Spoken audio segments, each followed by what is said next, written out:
Welcome to Muscat on the opening day of the 44 Cup Oman, the first event of the 2023 season for the high-performance owner-driver One Designs, hosted here by Oman Sail. Today we've had a lively 17 to 22 knots of wind and a lumpy sea state. Normally these conditions would be perfect for the RC44s, had the forecast not been for just 10 to 15 knots. The forecast was for a maximum of 16 knots, and today we basically had 17 to 22, 23 knots. So we were all a little bit overpowered. None of the boats had their J3 jibs, so we were all slogging away with the medium jibs.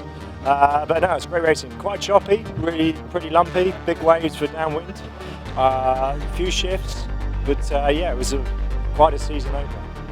Overpowered in breeze and steep, sharp waves has made for an exhilarating, action-packed and incident-filled day for the 9 teams.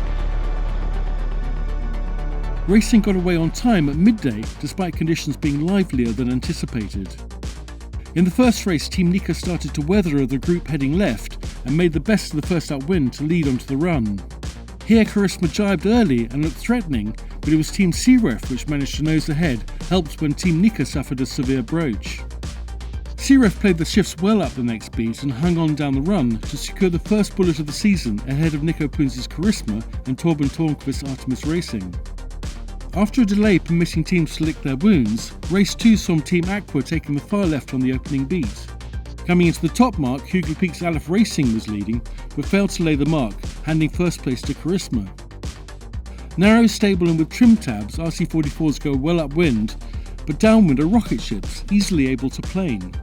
Today they were regularly overtaking the waves, ploughing into the troughs, soaking the crews, but making for a high-octane ride. At the leeward gate, Charisma and Aleph split tacks, but nonetheless was still overlapped at the second top mark. However, here Aleph lost 2 crew overboard and had to round up to retrieve them before continuing. Meanwhile, Charisma had received a penalty for failing to keep clear, for which she had to carry out a penalty turn. As a result, Peninsula Petroleum was able to take the lead, but she jibed early, enabling first place to be taken by Team Aqua, which she held to the finish. For race 3, the 44 Cup crews were keeping an eye on a giant cumulonimbus cloud over land that was causing the wind speed to build into the early 20s. Team Nika was forced to bow out from starting this race due to mast damage.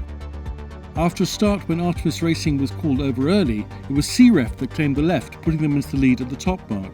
On this occasion there were no lead changes, as tactician Adrian Stead did an exemplary job putting the boat on the right part of the racetrack, as the rest of Igor Lar's crew kept the hull beneath the rig to come home ahead of Aleph and Peninsula Racing. All of the 44 Cup teams this season are sailing with at least one female in their crew.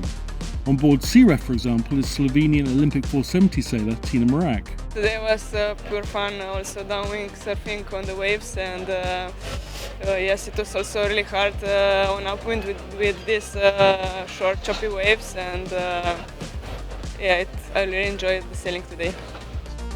I think yeah, it's the first time we've sailed in over 15 knots of breeze since probably July. Today was a real refresher of how fun these boats are and how competitive everybody is.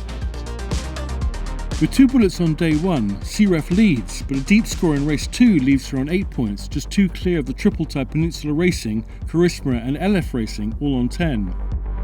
A similar exhilarating day is forecast for tomorrow.